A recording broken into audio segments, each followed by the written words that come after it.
Yo, j'espère que tu vas bien, bienvenue dans cette nouvelle vidéo, une vidéo très spéciale aujourd'hui, un nouvel épisode de Cursed. J'ai changé un peu l'atmosphère des vidéos, je sais pas si vous appréciez, j'avais déjà cette ambiance avec un côté une lumière rouge, j'avais déjà cette ambiance là il y a quelques mois sur mes vidéos. Dites-moi si vous préférez l'ancienne version, c'est-à-dire avec ma chambre en rouge, ou est-ce que vous préférez plus cette ambiance? Dites-moi ce que vous en pensez en commentaire. Posez vos questions en commentaire. Je compte faire bientôt une vidéo FAQ où je vais répondre à toutes vos questions parce que on est officiellement 708 ou 710 environ abonnés à ma chaîne YouTube. Merci beaucoup, ça fait énormément plaisir. On a passé le cap des 700, c'est un truc de fou. Merci énormément. Comme on dit, road to 1000 abonnés. Pour fêter ça, il y aura une grosse vidéo qui va sortir sur ma chaîne d'ici quelques jours, une vidéo que je vais charbonner ma race. Tout ça pour vous remercier d'être 700 abonnés. Comme je l'ai dit, on se retrouve pour un nouvel épisode de Cursed ou Thread d'horreur pour ceux qui sont pas encore habitués ou qui sont pas encore familiers avec le nom de cette série. Bref, j'arrête de parler, générique.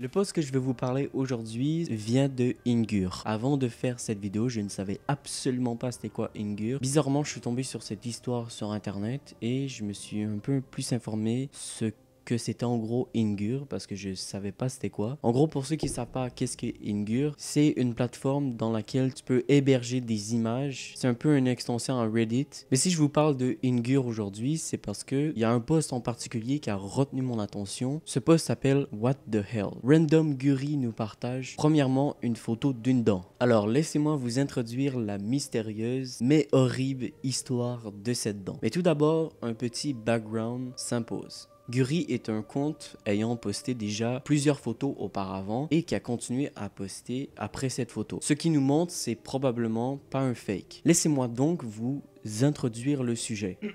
Tout seul dans une maison assez grande. Dans ma chambre, j'ai une porte qui mène à un petit porche extérieur. J'étais en train de balayer juste mon plancher et je suis tombé sur une dent devant la porte. Ça n'aurait pas dû être là. Tellement choqué de découvrir que je me tenais là, passant ma langue sur mes dents pour vérifier que ce n'était pas la mienne. Alors voilà, le cas est posé, mais à qui peut bien appartenir cette dent? Ce n'est visiblement pas la sienne. Pourquoi est-elle là et surtout comment elle est arrivée ici? Pour le moment, c'est un mystère. Mais ne vous inquiétez pas, nous n'y reviendrons bientôt. Pas forcément pour les bonnes raisons. Suite à ça, elle décide d'aller inspecter sa maison pour savoir d'où provient cette fameuse dent. C'est donc dans une update de son post qu'elle nous dit « C'est trop long d'attendre, de voir s'il y a quelqu'un. Je vais aller vérifier par moi-même. » Et elle partage cette photo.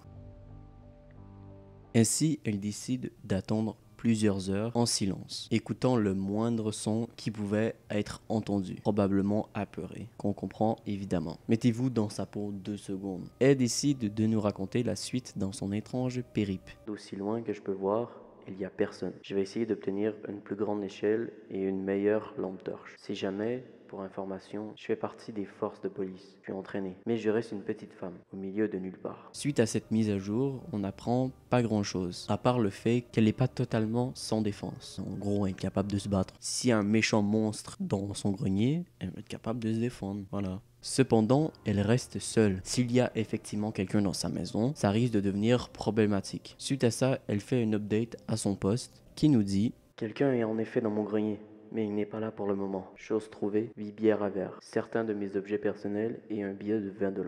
Elle a trouvé d'autres choses qu'elle ne souhaite pas le décrire pour le moment. Mais vous allez voir qu'elle a des très bonnes raisons de ne pas le faire. Suite à ça, elle nous dit qu'elle fait appel à des collègues et qu'elle fera un update dans très peu de temps. Cette nouvelle update n'est pas la plus intéressante pour notre histoire. Elle nous apprend juste que dorénavant, quand elle partira en randonnée ou qu'elle sortira, elle fermera l'intégralité de ses portes. Par contre, dans l'update qui suit, on nous apprend en effet qu'il y a un sérieux problème de stalker. qui vit dans son grenier. Elle nous dit qu'elle ferme jamais ses portes parce qu'elle vit dans une petite communauté de 400 personnes et que là-bas tout le monde se connaît de près ou de loin. Puis elle nous écrit: vous voyez ces énormes pots de cornichons? Il y en avait 2 dans le grenier. Il avait récolté son truc personnel. Et puis merde, il y avait sa semence dedans. Je ne prendrai pas de photos de ces trucs, ça me rend malade. Il y avait plein de morceaux de tissu, une chaussette marron et des lingettes dans le grenier. Mais aussi des habits à moi que j'avais perdus l'an dernier. Il y avait plein de petits jouets comme un papillon plastique et une tortue en bois. Il y avait des verres à bière et des sangles roses et noires, avec du velcro aux extrémités ainsi que plusieurs trucs. J'espère que ça satisfait la curiosité de certains d'entre vous. Waouh! Mais qu'est-ce qui se passe dans ce foutu grenier? Mais quel genre de dégénéré laisse des pots de cornichons plein de semences dedans? Des jouets pour enfants et de matériel de BDSM. Vous vous en doutez, petit à petit, on nous apprend que par la suite, qu'elle n'a pas beaucoup dormi ni mangé depuis ces événements. Puis qu'elle part faire un camping pour se changer les idées, pour ainsi installer des caméras chez elle. Et elle finit par dire: nous allons bien voir. Et en effet, on a vu dans cette dernière update notre ami Random Guri qui nous explique qui était réellement chez elle à ce moment-là. C'était le diacre de mon église, âgé de 70 ans et quelques, marié depuis toujours à la même femme, père de 4 enfants, grand-père de 6 enfants, pilier de la communauté et surtout de nos voisins. Vous vous rendez compte de l'enfer de cette situation? C'était donc un membre très important de la communauté de Random Giri qui vivait chez elle, qui avait des pratiques pédophiles dans son grenier. Et est-ce que vous vous rappelez de la dent qu'on a parlé au début de la vidéo? Il s'avère qu'après analyse, elle appartenait à un de ses enfants. Merci à tous d'avoir regardé cette vidéo, j'espère que ça vous a plu. Nous en attendant, on va se retrouver très bientôt pour une prochaine vidéo, peut-être la semaine prochaine ou dans quelques jours, je sais pas encore. Surtout, je prépare la grosse vidéo qui arrive bientôt sur la chaîne. Bref, j'arrête de parler. Sur ce, portez-vous bien, lavez-vous les mains, portez votre masque. À plus tout le monde.